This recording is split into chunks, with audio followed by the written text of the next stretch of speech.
দর্শক, মহান বিজয় দিবসের আয়োজনে বিএনপির এই মুহূর্তে আলোচনা সভায় ভার্চুয়ালি যুক্ত হয়ে প্রধান অতিথির বক্তব্য রাখছেন বিএনপির ভারপ্রাপ্ত চেয়ারম্যান তারেক রহমান। আমরা সরাসরি যুক্ত হচ্ছি সেখানে। এই প্রশ্নগুলো দেখা দিয়েছে, এক, বর্তমান অন্তর্বর্তীকালীন সরকার বা সরকারকে যদি ব্যর্থ করা যায় কারা তাহলে খুশি হবে? দুই, নির্বাচন ছাড়াই বর্তমান অন্তর্বর্তীকালীন সরকারকে বহাল রাখা গেলে কারা লাভবান হবে? তিন, দেশে জনগণের ভোটে জনগণের সরকার প্রতিষ্ঠিত না হলে কাদের লাভ? প্রিয় ভাই বোনেরা, আমি বিশ্বাস করি এইসব প্রশ্নের জবাবের মধ্যেই হাদির ঘাতকেরা লুকিয়ে রয়েছে। স্বাধীনতা প্রিয় গণতান্ত্রিকামী জনগণের শত্রুরা ঘাপটি মেরে রয়েছে এইসব প্রশ্নের ভেতর। অ্যান্টিব্যাকটেরিয়াল অ্যাডিটিভ যুক্ত সেরা ওয়াটার ট্যাঙ্ক বিশুদ্ধ পানিতে ব্যাকটেরিয়া জন্মাতে দেয় না।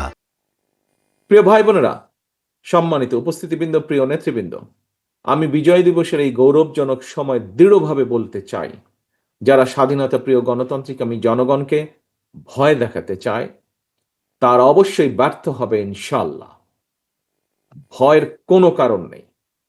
মানুষের জয় পরাজয়, জীবন মৃত্যু সবকিছু আল্লাহর হাতে নির্ধারিত। সুতরাং আল্লাহর উপরে ভরসা রেখে আমরা সকলে যদি ঐক্যবদ্ধভাবে জনগণের অধিকার প্রতিষ্ঠার মিছিল এগিয়ে নিয়ে যেতে থাকি, ইনশাল্লাহ ষড়যন্ত্রকারীরা অবশ্যই পিছু হটতে বাধ্য হবে। 1971 সালে প্রমাণিত হয়েছে, 2024 সালে প্রমাণিত হয়েছে, 1975 সালের 7ই নভেম্বর 90-এ স্বৈরাচার বিরোধী আন্দোলন, প্রতিটি আন্দোলন সংগ্রামে প্রমাণিত হয়েছে জনগণ ঐক্যবদ্ধ থাকলে জনতার বিজয় কেউ ঠেকিয়ে রাখতে পারে না। আমি দৃঢ় কণ্ঠে বলতে চাই, নির্ধারিত সময় নির্বাচন ইনশাল্লাহ অনুষ্ঠিত হবে। আসন্ন নির্বাচনকে সামনে রেখে গ্রামে গঞ্জে, শহরে, বন্দরে, নগরে, বাজারে, মহল্লায়, অলিগলিতে, রাজপথে জনগণের নিজেদের অধিকার প্রতিষ্ঠার এই নির্বাচনে মিছিলে আমিও আপনাদের সঙ্গে থাকব ইনশাল্লাহ। প্রিয় ভাই বোনেরা, আসন্ন জাতীয় নির্বাচন কিন্তু কেবলমাত্র একটি এক্সপেরিমেন্ট বা এক্সপেরিয়েন্স অর্জনের নির্বাচন নয়।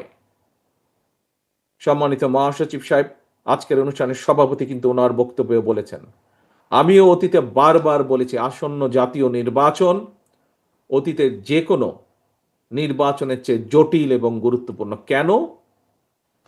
এবারের নির্বাচনের সঙ্গে জড়িত আছে বর্তমান সঠিক মান, অনন্য ডিজাইন ও নিখুঁত ফিনিশিং নিয়ে এলো নাসির সিনটেক্স অ্যালুমিনিয়াম।